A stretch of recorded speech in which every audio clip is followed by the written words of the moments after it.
오늘 함께 나누실 말씀은 누가복음 17장 20절에서 21절 말씀으로, 말씀 제목은 내 안에 있는 하나님 나라, 내 안에 있는 하나님 나라입니다. 오늘 본문 말씀 나누기 전에 미리 그 본문 말씀 앞에 기록된 사건을 좀 볼 필요가 있습니다. 오늘 본문 말씀은 17장 20절부터 21절 이제 나중에 읽겠지만 그 앞에 사건을 좀 보고 본문 말씀 들어가면은 또 이 말씀을 우리가 잘 이해할 수 있을 것 같습니다. 그 앞에 누가복음 17장 11절에서 19절에는 그 유명한 열 문둥병자를 고치는 사건이 기록되어 있습니다. 예수님께서 한 명도 아니고 10명의 문둥병자를 고칩니다. 이거 보면서 그런 생각 들지 않으세요? 와, 어떻게 10명의 문둥병자가 예수님 앞에 나왔을까? 특별히 당시에 문둥병자들은 회중들 앞에 나와서는 안 됩니다. 격리돼서 그들끼리 있는 곳에서 동굴 속에서 살아야 되는데, 이 10명의 문둥병자가 예수 앞에 나와서 주여 우리를 불쌍히 여기소서, 우리를 고쳐주시옵소서, 이렇게 예수님 앞에 무릎 꿇었습니다. 그때 예수님께서 가서 제사장에 가서 너희 몸을 보이라. 유대인의 율법 규례에는 문둥병자들은 격리되어서 살아야 되고, 그 병이 나았을 때는 반드시 제사장 앞에 가서 그 병 나음을 확인하고 그러고 정상적인 생활을 할 수가 있습니다. 그런데 지금까지 제사장 앞에 가서 문둥병자가 나았다고 확인받은 사람이 있었을까요? 딱 한 사람이 있었습니다. 누가복음 5장에 보면은 주께서 원하시면 나를 깨끗게 하실 수 있나이다. 예수님께서 내가 원하노니 고침을 받을지어다 해서 문둥병자 한 명이 이미 고침받은 사건이 있습니다. 이날 열 문둥병자가 나온 것은 그 한 명의 문둥병자를 통해서 소식을 들은 거죠. 그러니까 우리도 예수님 앞에 나가자. 그래서 10명이 떼거리로 나간 거예요. 여러분, 이거 보면서 무슨 생각 들지 않으십니까? 부흥은 입에서 소문으로 전해지는 겁니다. 한 명의 문둥병자를 고쳤더니 와, 문둥병자가 고침을 받았대. 그런데 여러분, 문둥병은 어떤 병인지 아세요? 현대의학으로도 고칠 수 없는 불치병입니다. 고칠 수 없는 병이에요. 세계 역사에서 문둥병자를 고친 역사는 성경에 밖에 기록되지 않습니다. 누가복음 5장의 문둥병자와 오늘 17장에 기록된 10명의 문둥병자, 또 그 밖에 기록되지 않은 문둥병자들이 있겠죠.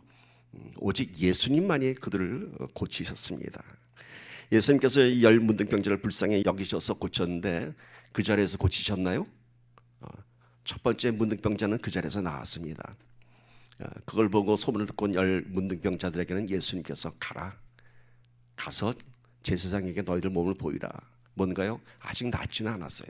여전히 문둥병 갖고 있어요. 그런데 가라, 믿음을 갖고 가라라고 했어요. 근데 성경에 보니까 그들이 가는 도중에 나음을 입었도다, 깨끗함을 입었도다. 그러니까 제사장 앞에 가기 전에 문둥병이 다 나았어요. 놀라운 일이죠. 믿음으로 발을 띄었더니 가는 도중에 문둥병이 나왔어요. 갈 때 그들의 마음이 어땠을까요? 예수님이 좀 우리 좀 깨끗하게 탁 고쳐주고 제사장한테 가라 그러면 좀 기분 좋게 달려갈 텐데, 막 뛰어갈 텐데 그냥 가래. 고름 줄줄 나오는 이 몸 갖고 그냥 가래요. 많이 갈등이 있었겠죠. 그들의 믿음이 막 의심스러울 때 그들이 끝까지 갔습니다. 그랬더니 제사장 앞에 가기 전에 고침을 받았습니다. 이게 바로 믿음의 역사입니다. 믿음은 우리의 눈으로 보는 것이 아니라 앞으로 되어질 일들을 우리가 믿고 나가는 것입니다. 그때 열 문둥병자가 고침을 받았는데 9명의 문둥병자의 소식은 없는데 한 명의 문둥병자가 되돌아왔어요. 왜? 제사장한테 가기 전에 자기 몸이 나았어요. 그 은혜가 너무 놀라워서, 사실 이렇게 되면은 제사장한테 먼저 뛰어가야 돼요. 그래서 내가 몸 나았을 보고 자기가 자유함을 얻어야 되는데, 그것보다 이 사람은 예수님께 돌아가는 게 더 급했어요. 그 감사, 예수님께서 나를 고치셨다는 그 감격. 여기서 우리가 이 예수님의 반응을 볼 수 있습니다. 나머지 9명은 어디 갔느냐? 그리고 돌아온 한 명에게 얘기합니다. 내 믿음이 너를 구원하였도다, 이렇게 얘기합니다. 여러분, 10명의 문둥병자가 예수님 앞에 나와서 엎드려 경배하며 우리를 불쌍히 여기소서, 내 병을 고치소서 했을 때 예수님께서 가라, 믿음으로 갈 때 그들이 고침을 받았습니다. 그리고 돌아온 사람은 한 명이에요. 아까 제가 우리 교회 비전 스테이트먼트를 좀 보자 그랬죠. 제가 지난주 설교 가운데 이런 얘기했어요. 신앙의 사이클, 신앙의 단계에서 몇 단계가 있다 그랬죠? 세 단계가 있는데 그 첫 단계가 뭔가요? 예배와 경배와 죄의 고백과 회개입니다. 우리 미션 스테이트먼트 첫 번째 사명문이 하나님이 원하시는 온전한 예배를 회복하고 이겁니다. 우리 신앙은 이렇게 시작합니다. 온전한 예배가 회복되어야 됩니다. 그 예배 회복은 하나님 앞에 나 무릎 꿇었던 열문둥병처럼 아버지 앞에 무릎 꿇어 엎드려 경배하며 회개하며 죄의 고백을 하는 것입니다. 두 번째는 뭔가요? 우리 지난번에 신앙의 두 번째 단계에서는 은혜와 구원의 감격, 고침을 받는 것이라고 그랬습니다. 예배 자리에 나와서 이제 하나님의 은혜를 덧입는 겁니다. 미션 스테이트먼트 두 번째가 뭔가요? 하나님의 사랑 안에서 치유와 회복이 일어나며 두 번째 단계예요. 이게 신앙의 사이클입니다. 그리고 세 번째는 뭔가요? 지난주에서는 제가 이렇게 얘기했죠. 그 감사와 영광을 돌리는 것, 하나님께 받은 은혜와 구원의 감격에 대해서 나가서 감사하며 영광 돌리며 증거자가 되는 것입니다. 미션 스테이트먼트 세 번째가 뭔가요? 영혼 구원과 열방 선교 사명을 감당하는 공동체로 쓰임받기 원합니다. 여러분, 우리 이 비전 스테이트먼트가 그냥 쓰여진 게 아니에요. 이렇게 우리의 신앙의 사이클을 잘 정리하고 있습니다. 근데 우리 10 문둥병자 중에서 세 번째 이 단계까지 완성한 사람은 한 명밖에 없었어요. 9명은 치유받았지만은 와서 감사하지 않았어요. 와서 증거하지 않았어요. 그리고 그들의 산토에서 내가 낫다라는 것만 누리고 있었습니다. 지금도 많은 사람들이 하나님께 은혜를 입고 기도에 응답받고 많은 문제들이 해결됩니다. 그러나 정작 응답받고 나면은 하나님을 증거하는 자가 되는 것이 아니고 하나님께 감사한 자가 되는 것이 아니라 하나님께 영광 돌리는 자가 되는 것이 아니라 오히려 은혜를 잊어버리고 맙니다. 저는 많이 봤습니다. 말기암 환자를 많은 사람들이 기도해서 고쳤습니다. 하나님께서 힐링하셨습니다. 시간이 지나니까 이 사람이 뭐라고 그런지 아세요? 그때 암이 오진이었나 봐. 이게 우리들 실상입니다. 사업이 성공했습니다. 처음에는 하나님 내 기도 응답하셨습니다. 그래서 내가 사업이 다시 회복됐습니다. 근데 시간이 지나니까 어떻게 돼요?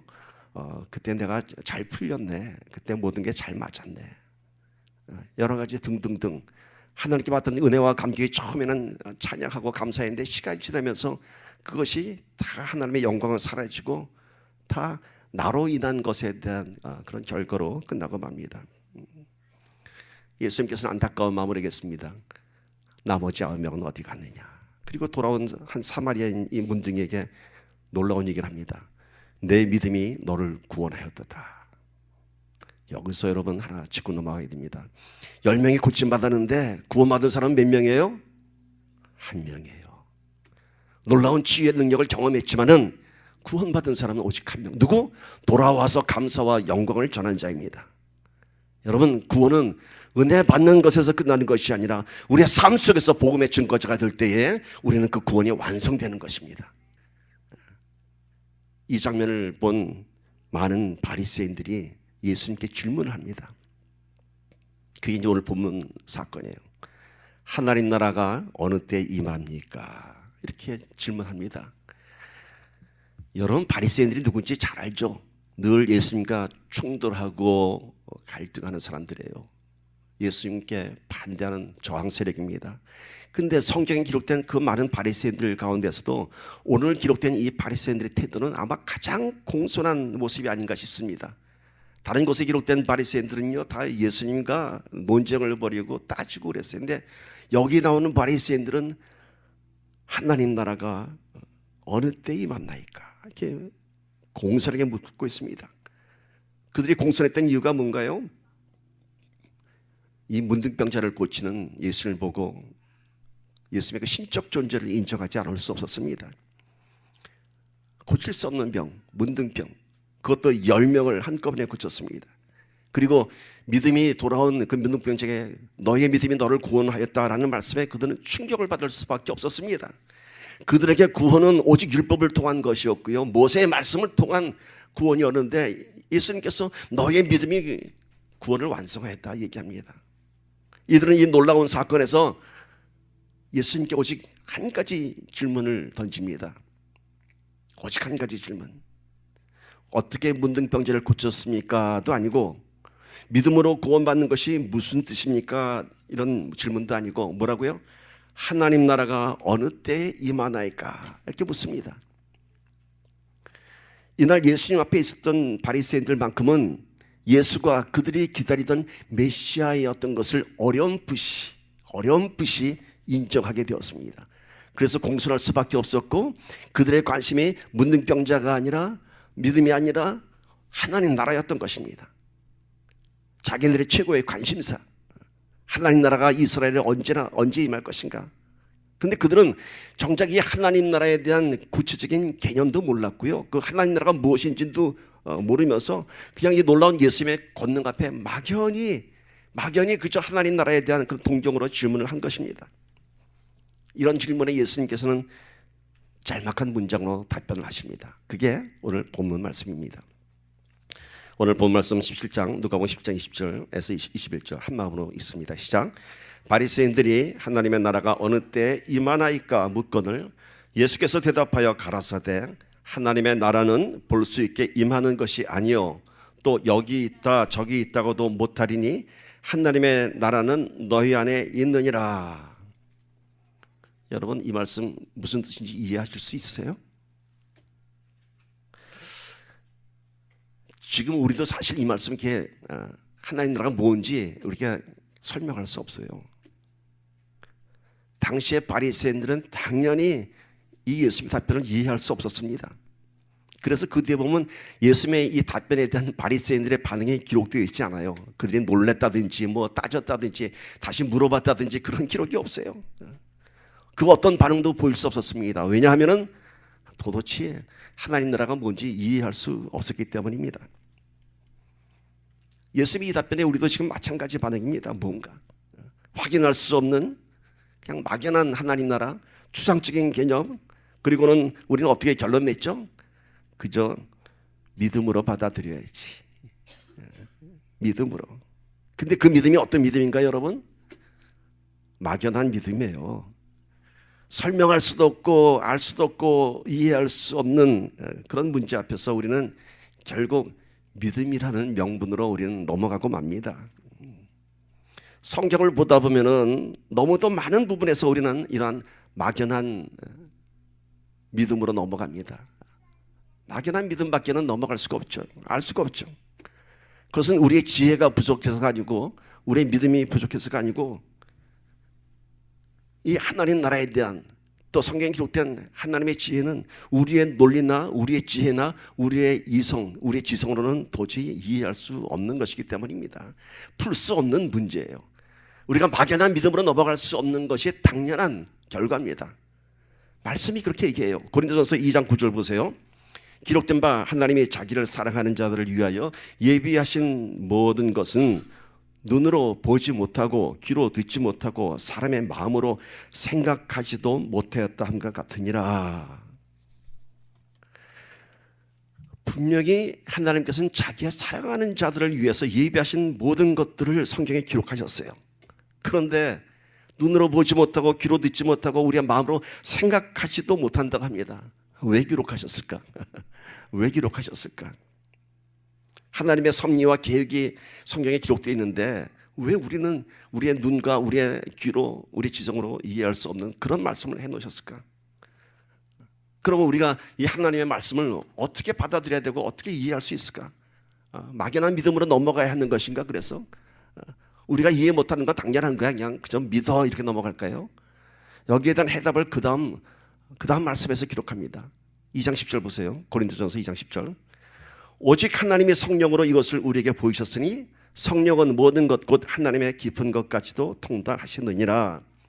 우리의 지성으로는 알 수 없고 우리의 지혜로는 알 수 없지만은 우리의 눈으로 볼 수 없고 귀로 들을 수 없고 마음과 생각으로 깨달을 수 없지만은 뭘요?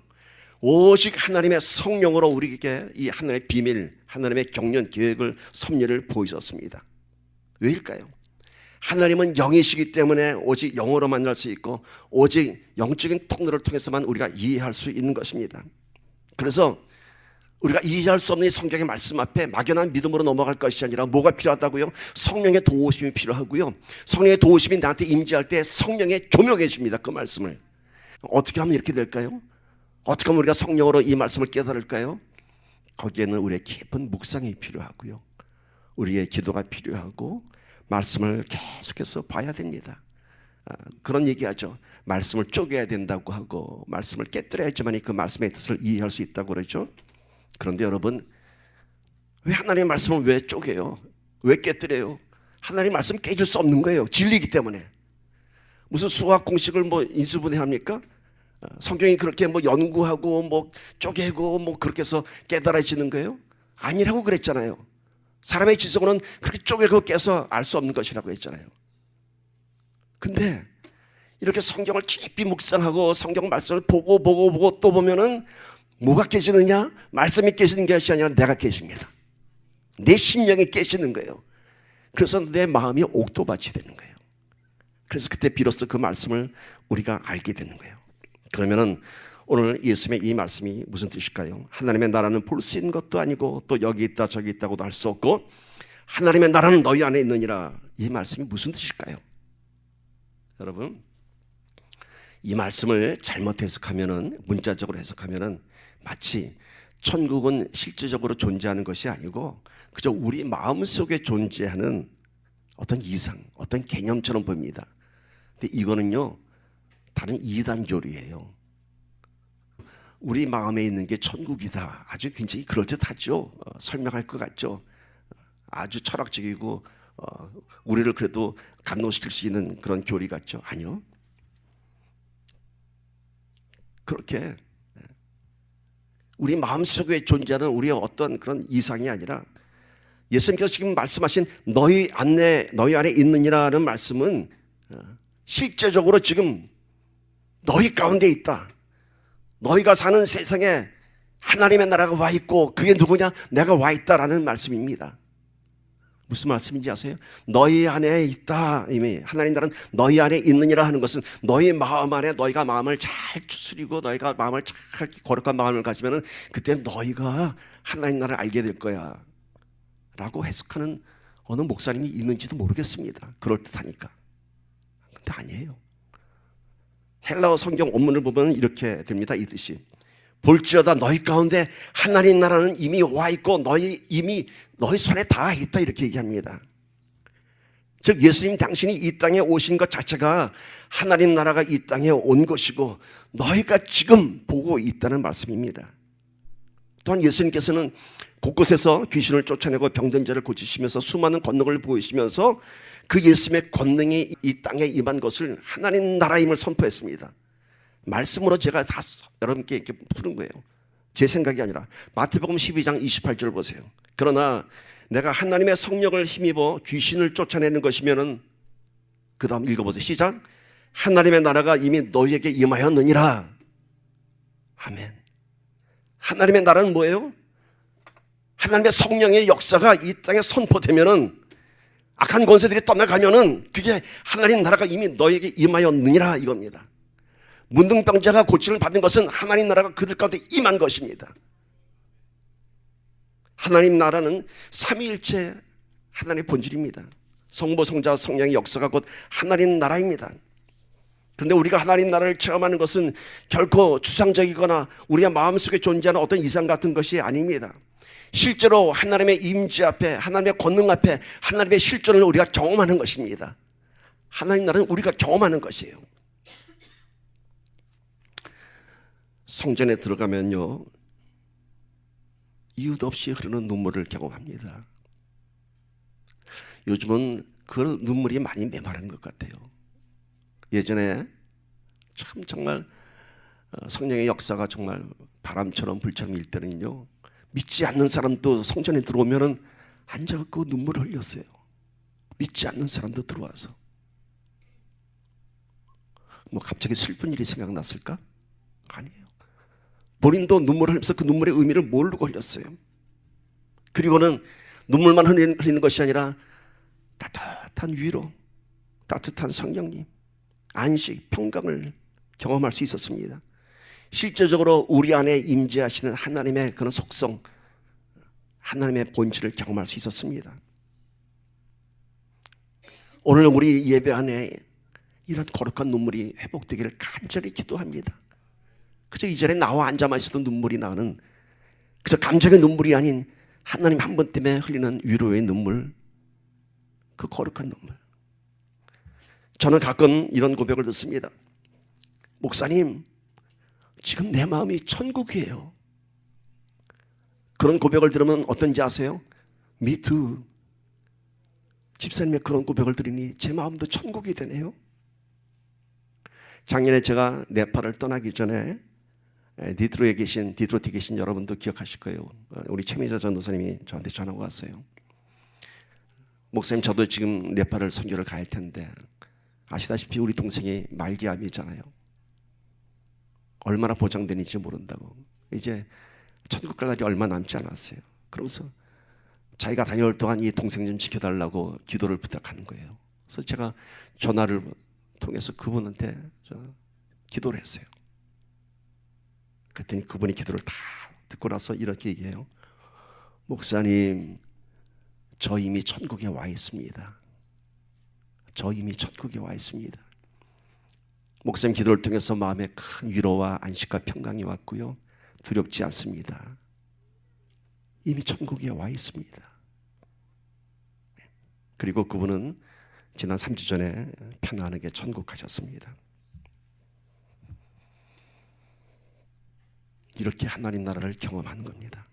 하나님의 임재가 우리의 심령을 덮으면 그때 우리는 하나님 나라를 경험할 수 있습니다. 하나님의 임재, 하나님의 권능과 영광을 체험할 때 그때 우리 안에 천국이 존재하는 것입니다. 여러분 잘 들으세요. 우리의 마음을 다스려서 우리 마음 안에 하나님 나라를 완성하는 것이 아니라 그것은 천국은 인간의 마음에 있다는 다른 이단 종교의 교리입니다. 하나님 나라는 우리의 마음을 다스려서 천국을 경험하는 것이 아니라 하나님의 권능과 영광을 우리가 체험했기 때문에 우리 마음이 천국이 되는 것입니다. 다 비슷한 말 같아요? 아니에요. 내 마음을 다스려서 천국이 되는 것이 아니라 천국을 경험했기 때문에 내 안에, 내 마음 안에 하나님 나라가 임하는 것입니다. 이렇게 하나님 나라는 실제적으로 우리의 삶 속에서 하나님의 영광이 드러나는 것입니다. 귀신을 쫓아내고 병을 고치고 구원을 선포하시던 예수님의 권능이 그 시대만 있었던 것이 아니라 이 시대를 살고 있는 저와 여러분의 삶 속에서도 동일하게 역사하시고 계십니다. 그래서 우리가 우리 안에 계신 그 예수님의 권능, 하나님의 권능을 증거할 때 우리는 하나님 나라를 경험하는 것입니다. 하나님의 나라는 이미 너희 안에 있느니라. 근데 어떻게 우리가 하나님 나라를 소유하고 어떻게 하나님의 나라의 권능을 선포할 수 있을까요? 실제적으로 여러분, 첫 번째, 우리의 과거의 아픔과 상처, 실패의 기억들로부터 벗어나야 합니다. 자, 우리가 하나님의 나라가 너희 안에 있느니라 말씀하셨어요. 그럼 우리가 그 하나님의 나라를 경험해야 할 텐데 어떻게 우리가 회복해야 되냐고요? 저는 지금 세 가지를 얘기합니다. 첫 번째는 우리의 과거의 아픔과 상처, 실패의 기억들로부터 벗어나야 합니다. 많은 사람들이 지나간 과거에 대한 기억들에서 벗어나지 못하고 여전히 그 고통의 시간의 연장 속에서 살아가는 것을 볼 수 있습니다. 이미 지나간 시간의 아픔들이고 지나간 실패자의 모습인데 그것이 지금까지도 내 삶을 붙잡고 있습니다. 도저히 되돌릴 수 없는 지나간 과거의 기억에 매어서 지금도 후회와 한탄 속에 고통이 끊이지 않는 실패감 속에 살아가고 있습니다. 여러분, 내 안에 있는 하나님의 나라를 경험하려면요, 과거의 사슬을 끊어야 합니다. 과거의 아픈 기억을 떨쳐내야 합니다. 이사야서 43장 19절 보세요. 너희는 이전 일을 기억하지 말며 옛적 일을 생각하지 말라. 보라, 내가 새 일을 행하리니 이제 나타낼 것이라. 너희가 그것을 알지 못하겠느냐. 정령이 내가 광야에 길과 사막의 강을 내리니. 지나간 과거의 너희의 그 범죄와 실패를 기억하지 말라고 합니다. 이 잊으라고 하는 의미는요, 단순히 과거의 아픈 기억들을 그냥 훌훌 털어버리라는 그런 인간적인 위로와 격려의 말이 아닙니다. 우리 그런 얘기 하죠. 누구 아픈 일을 경험한 사람들 잊어버려. 다 지나간 일이야, 잊어버려. 성경이 얘기하는 것은 그런 인간적인 위로, 인간적인 격려가 아닙니다.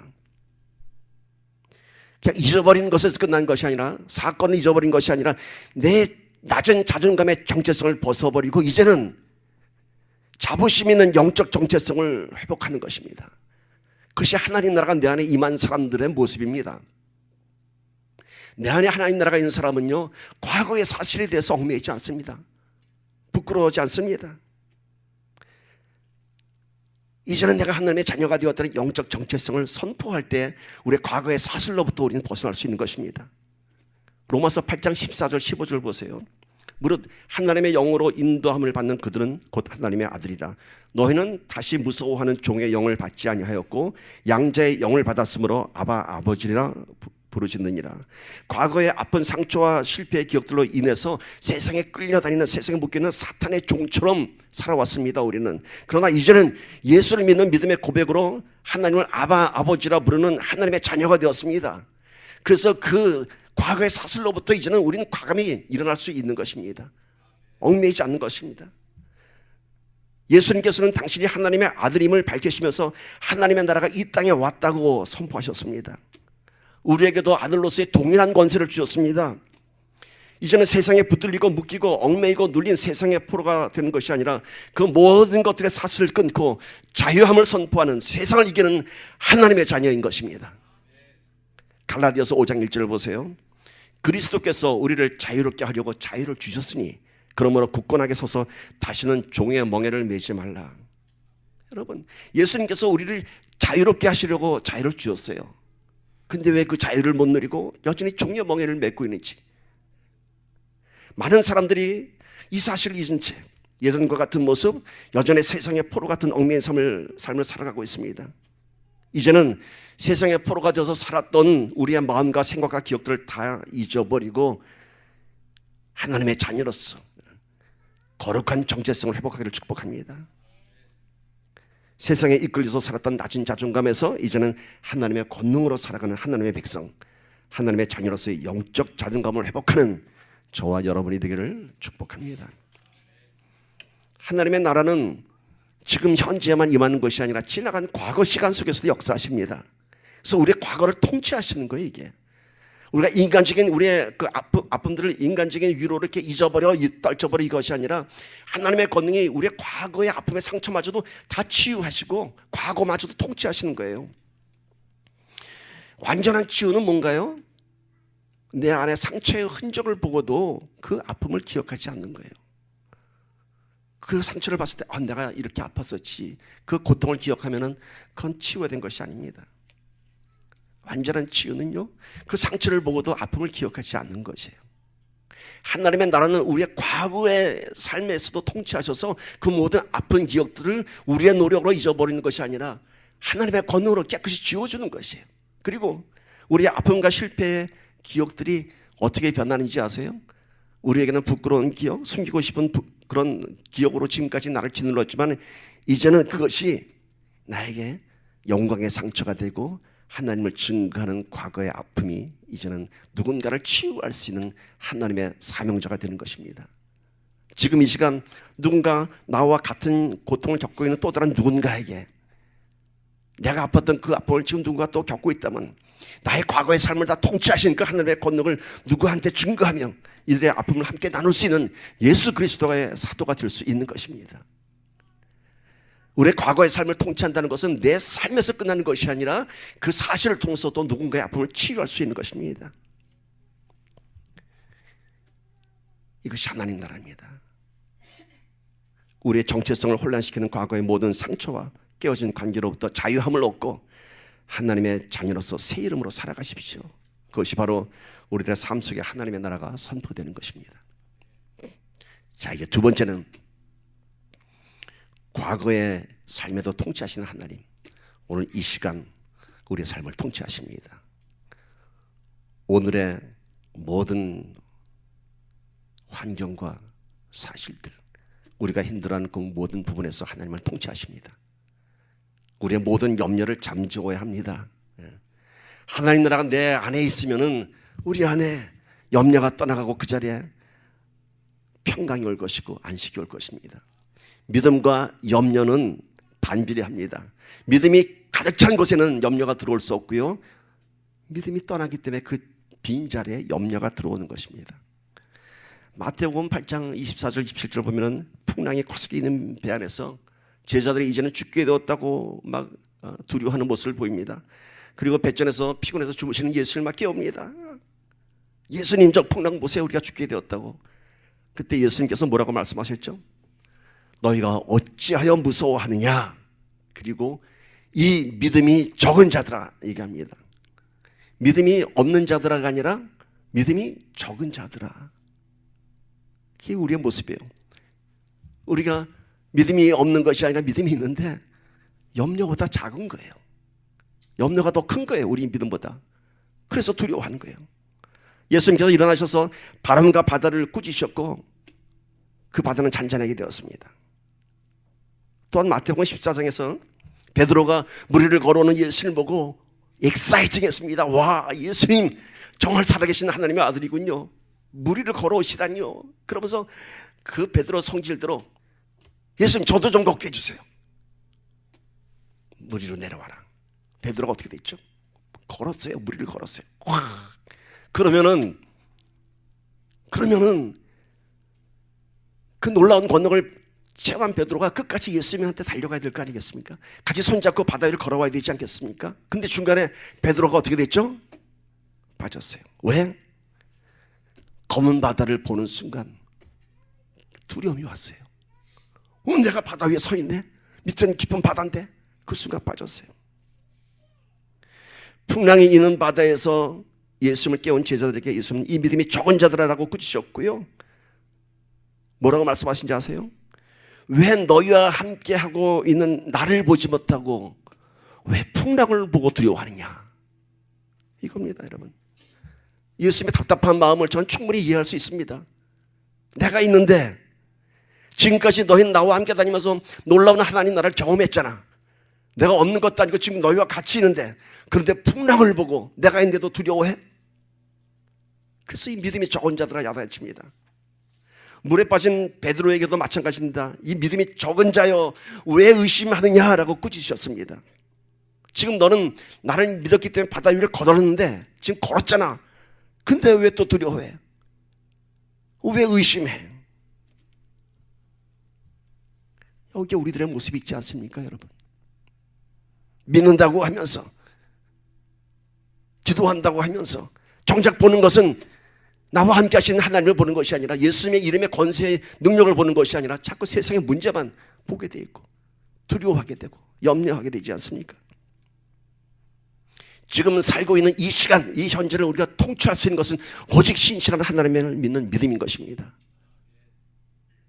그냥 막연한 믿음이 아니라 하나님께서 실제적으로 내 삶 속에서 역사하시는 것을 믿는 그 믿음, 그 믿음을 통해서 하나님의 나라가 드러나는 것입니다. 많은 신앙인들이 하나님의 권능을 믿는다고 하면서도 실제로 자신의 삶 속에서는 그 권능을 누리지 못합니다. 세상의 문제를 먼저 보기 때문인 것입니다. 신앙보다는, 믿음보다는 현실적인 두려움이 더 크고 더 나한테 눈에 보이게 다가오기 때문인 것입니다. 여러분 지금 죽을 만큼 두려운 인생의 풍랑 가운데 있습니까? 그 풍랑은 잠잠해질 풍랑입니다. 그 풍랑은 내 마음을 뺏어가는 허상입니다. 그 풍랑이 언제까지나 있을 수 없습니다. 예수님의 이름으로 선포하여 꾸짖으십시오. 잠잠해질지어다. 그것이 하나님 나라를 선포하는 것입니다. 제자들처럼 죽게 되었다고 두려운 기도하지 마시고 당당한 믿음으로 선포하십시오. 여러분의 마음에 주께서 주시는 평안과 감격이 먼저 찾아올 것이고 여러분은 예수를 증거하는 증거자가 될 것입니다. 하나님의 나라는 이렇게 영혼이라는 시간 속에서 시간과 공간을 초월해서 존재합니다. 오늘 우리의 현실은 참담하고 견디기 어려운 깊은 풍랑의 바다 같지만은 하나님의 나라라는 영원한 시간 속에서 보면은 그 풍랑 뒤에 잔잔한 바다를 볼 수 있습니다. 그래서 풍랑 가운데서도 우리는 풍랑을 보는 것이 아니라 잔잔한 바다를 미리 보는 것입니다. 풍랑은 우리가 꾸짖어서 잠재워야 합니다. 연약한 믿음으로 신음하지 마시고 오늘 우리의 믿음에 하나님의 권세가 덧입혀지기를 선포하시다. 내일을 막연히 기다리는 신앙인이 되지 말고 바로 오늘 승리하고 오늘 감격하는 신앙인이 되어야 합니다. 오늘. 그런데 우리는 늘 내일이면 괜찮아질 거야? 기도하니까 내일은 하나님이 응답하실 거야? 아니에요, 여러분. 오늘 승리할 때 내일 그 승리가 또 만들어지는 것입니다. 내일은 사탄이 주는 생각입니다. 결코 내일은 또 다른 내일로 미뤄질 것이고요. 그 원하는 내일은 오지 않습니다. 오늘 지금 이 시간 내 안에 있는 하나님의 나라의 권능을 선포하고 경험할 때에 내일 또 다른 승리를 만들어낼 수 있습니다. 우리는 자칫 이 하나님의 나라를 과거와 미래에 국한시키는 그런 신앙적인 오류를 범하고 있는지 모르겠습니다. 무슨 말씀인지 아세요? 과거에 많은 은혜 받았던 기억들, 그걸 우리 신앙 고백합니다. 그때 하나님이 이렇게 나를 도와주셨죠. 그리고 지금은 고난 가운데 있으면서 내일은 하나님께서 나의 모든 문제를 풀어주실 거야, 그런 소망을 갖습니다. 그리고 정작 오늘은 눈물 짓고 있는 거예요. 과거의 하나님의 은혜도 찬양하고 앞으로 있을 하나님의 권세도 미리 소망으로 품고 있으면서 왜 오늘은 눈물 짓냐 이거예요. 왜 오늘은? 왜 하나님은 과거의 하나님이고 왜 미래의 하나님에 국한시킵니까 여러분? 오늘 지금 이 시간 현재 속에서 신앙의 감격이 있어야 합니다. 오늘도 하나님 나라를 소유하지 못하면 내일도 하나님 나라를 소유하지 못합니다. 언제나 막연한 내일만 기다리며 사는 초라한 신앙인이 되고 말 것입니다. 분명 오늘은 힘든 날이고 어려운 날입니다. 좋을 것 하나도 없는 오히려 오늘 하루를 어떻게 살아가야 할지 두려움과 염려가 시작되는 그런 어려운 날들입니다. 그러나 그런 날들이기 때문에 우리는 하나님의 나라를 선포해야 하는 것입니다. 내 안에 있는 하나님 나라를. 어려운 때가 바로 하나님 나라의 권능을 구하며 선포할 수 있는 기회입니다. 여러분, 우리의 속성이 어떤지 아세요? 편안하고 좋은 날에는 하나님 나라 구하지 않아요. 나 혼자 힘으로 살아갈 수 있기 때문에, 두렵지 않기 때문에, 염려가 없기 때문에. 비로소 이 안에 인생의 어둠이 찾아올 때 그때 우리는 부르짖기 시작합니다. 그러면 늘 오늘 이 어둠의 권세를 이길 수가 없어요. 늘 두려움으로 살아갈 수밖에 없습니다. 지혜로운 자는 어둠이 찾아오기 전에 등잔불을 밝혀야 됩니다. 어두워지면은 등잔불도 찾기 힘듭니다. 참으로 견디기 힘든 고난이 나를 엄습하면요, 기도도 할 수 없습니다. 그래서 기도는 어둠이 찾아오기 전에 먼저 하는 것입니다. 기도는 문제 앞에서 하는 것이 아니라 문제가 오기 전에 기도하는 것이고, 평안할 때 이 평안을 지키기 위해서 기도해야 하는 것입니다. 여러분, 오늘 하나님의 나라가 내 안에 있음을 다시 한번 믿음으로 선포하십시오. 두려움아 떠나갈지어다, 염려야 떠나갈지어다. 하나님의 위로와 평강이 가득히를 축복합니다. 이제 세 번째는 하나님의 나라는 우리 안에 미래를 약속합니다. 승리한 자만이 승리를 누릴 수 있습니다. 늘 패배에 익숙한 사람은요, 승리를 경험하지 못합니다. 패배에 젖어 있기 때문에 그것이 익숙한 습관이 됐어요. 제가 예전에 한국에 있을 때 알던 한 친구는 예전에 자기가 권투 선수를 했대요. 근데 자기 본명을 가르쳐 주더라고요. 그러니까 지금 쓰고 있는 건 가명이에요. 왜 가명을 쓰니? 그랬더니 사실은 자기 이름은 뭔데 자기가 옛날에 권투를 했대요. 근데 자기 전적이 뭐 신인 선수 때인데 8번인가 나가는데 8번 다 KO 당하고 졌대요.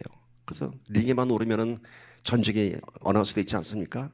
누구누구 7전 7KO 패. 그 이름이 너무 듣기 싫었다는 거예요. 그래서 그 이름만 들으면 패배했던 기억만 남는데요. 그래서 자기 이름을 바꿨다고 합니다.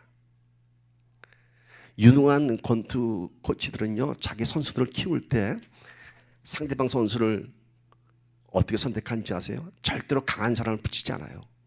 이길 수 있는 선수들을 매치를 시킵니다. 왜? 승리를 경험하게 하기 위해서. 어느 정도 실력이 올라갈 때까지는 패배를 경험하지 못하게 약한 선수들하고 붙여가면서 실전 경험을 쌓은 다음에 그 다음에 정말 제대로 된 경기를 하게 되는 것입니다. 오늘 우리도 마찬가지입니다. 우리 삶의 거대한 문제 앞에서 우리는 두려울 수밖에 없습니다. 그러나 작은 승리로부터 우리는 큰 승리를 만들어갈 수 있는 것입니다. 오늘을 하나님의 백성으로 통치하며 살아갈 때 내일의 하나님의 영광이 드러나는 것입니다. 막연한 기대가 아닌 말씀으로 약속된 믿음으로 내일을 만들어가는 것입니다. 그렇죠? 잘 되겠지 하는 그런 긍정적인 사고는 그냥 긍정적인 마인드에서 끝나고 맙니다. 옛날에 언젠가 뭐 긍정의 힘이라는 말을 많이 우리가 얘기했죠. 그 긍정의 힘은요, 긍정의 힘 뒤에는 뭐가 있는지 아세요? 믿음이 있는 거예요. 믿음이 없는 긍정은 힘이 아니라 그냥 낙천적인 생각에 불과한 것이에요. 오늘 우리는 믿음의 바탕을 한 믿음으로 승리하는 내일이 우리에게 있을 줄 믿습니다. 사막의 강을 내리라는 말씀을 믿음으로 선포할 때 은혜의 강물이 우리 삶 속에 넘치는 것입니다. 우리 생각으로는 광야의 길과 사막의 강을 내는 거 불가능합니다. 그러나 불가능한 것을 가능으로 만드는 것이 바로 믿음이고 하나님 나라입니다. 여러분, 믿음의 사람은요, 내일을 만들어가는 사람이고요, 미리 내일에 있을 일들을 오늘 미리 감격하는 사람들입니다. 언제가 제가 얘기했죠. 믿음은 김칫국부터 마시는 거라고. 김칫국부터. 믿음의 사람은 손바닥 위에 작은 겨자씨를 올려놓고 귀에 갖다 대고 뭘 들어요? 새소리, 바람소리를 들을 수 있습니다. 지금은 가장 작은 씨앗이지만은, 눈에도 안 보이는 작은 씨앗이지만은, 이 씨앗이 땅에 뿌려지면 언젠가는 새들이 날아와서 이 나무 위에 쉬고 바람이 나뭇잎을 흔드는 그런 나무가 되는 것입니다. 그래서 믿음의 사람은 작은 겨자씨를 손바닥에 올려놓고 이렇게 들으면서 새소리를 듣고 바람소리를 듣고 큰 나뭇잎을 보는 것입니다. 그래서 작은 겨자씨만한 믿음만 있으면 이 산을 명해서 저리를 옮길 수 있다고 하셨습니다. 그것이 우리의 내일입니다. 작은 겨자씨를 보고 소망을 가질 수 있는 것. 여러분, 하나님의 나라는 우리의 과거를 통치하고 현재를 통치하고 또 내일의 소망을 통치하고 약속하고 있습니다. 그것이 우리 안에 있습니다. 예화 하나를 들면서 말씀 마칩니다. 요즘은 배터리가, 한국식 발음을 하면 배터리 배터리가 아주 우리 삶 속에서 중요한 기능을 발휘하고 있습니다. 스마트폰도 얼마나 좋은 성능의 배터리가 들어가냐에 따라서 그 기능이 달라지고요. 지금 테슬라의 전기차, 또 앞으로 개발될 많은 제품들 가운데서 제일 중요한 포커스가 배터리예요. 얼마나 많이 세이브할 수 있는 배터리, 얼마나 가벼운 배터리. 근데 이 배터리라는 단어의 원뜻이 뭔지 아세요, 여러분? 배터리의 원뜻이 처음부터 이 배터리가 우리가 지금 얘기하는 그런 전기를 담는 그런 그릇이 아니었고요. 배트라는 단어에서 시작됐어요. 배트가 뭔가요? 때리다. 야구 선수들이 배팅한다 그러죠. 배트. 그래서 야구에서 투수를 뭐라고 부르냐면 지금은 투수와 포수를 합쳐서 배터리라고 부르는데 예전에는 투수를 부를 때 배터리라고 그랬어요. 타격하는 선수에게 공을 던지는 사람, 공을 던지는 사람. 그리고 원래 배터리의 뜻은 무슨 뜻이냐면은 프랑스에서 이 말이 만들어졌다고 하는데요, 포병 부대를 얘기합니다. 대포를 쏘는 포병 부대. 근데 지금 쏘는 대포는 화약에 들어가서 폭발하지만은 고대 대포는 어떤 건지 아세요? 돌이 날아가서 그냥 때려 부시는 거예요. 옛날 고대 전쟁 보면 그때 나온 게 배럴이에요. 그러니까 옛날에 대포는 뭐예요?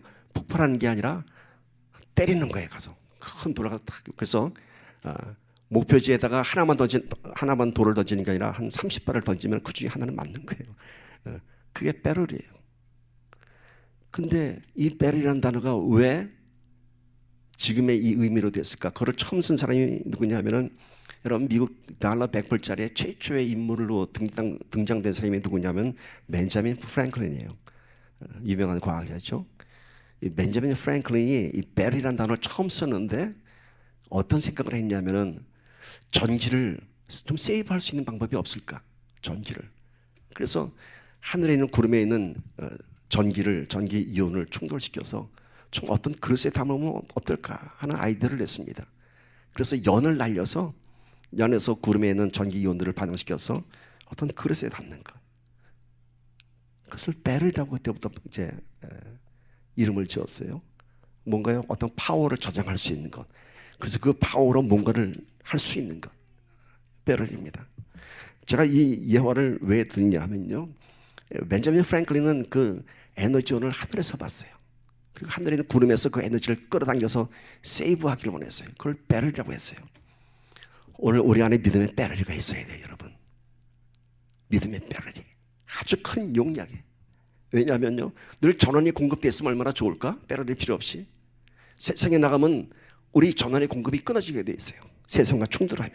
그래서 우리가 뭐가 필요하냐면 이 안에 믿음의 배럴리가 필요한 거예요.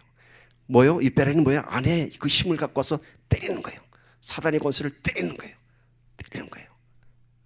오늘 우리 안에 이런 믿음의 배럴이, 그것이 바로 하나님의 나라입니다. 하나님 나라는 너희 안에 있느니라. 우리 안에 있는 하나님 나라를 마음껏 누리며 세상에 증거하는 저와 여러분이 되기를 주님의 이름으로 간절히 축원합니다. 아멘. 우리 함께 말씀 좀 다시 한번 깊이 정리하면서 기도하기를 원합니다. 하나님 나라가 어느 때에 임하나이까? 지금 너희 안에 있느니라. 하나님 나라가 우리 안에 있다는 것은 우리의 마음에 있는 것이 아니라 우리의 과거의 삶 속에서도, 현재에서도, 앞으로 있을 우리의 날들에서도 하나님의 권능이 우리를 통치하시는 것입니다. 하나님의 역사하시는 그 모든 일들이 하나님의 나라입니다. 오늘 다시 한번 우리의 삶을 돌아봅시다. 과거에 나에게 주셨던 하나님의 사랑, 우린 기억합니다. 또 내일 있을 소망도 기억합니다.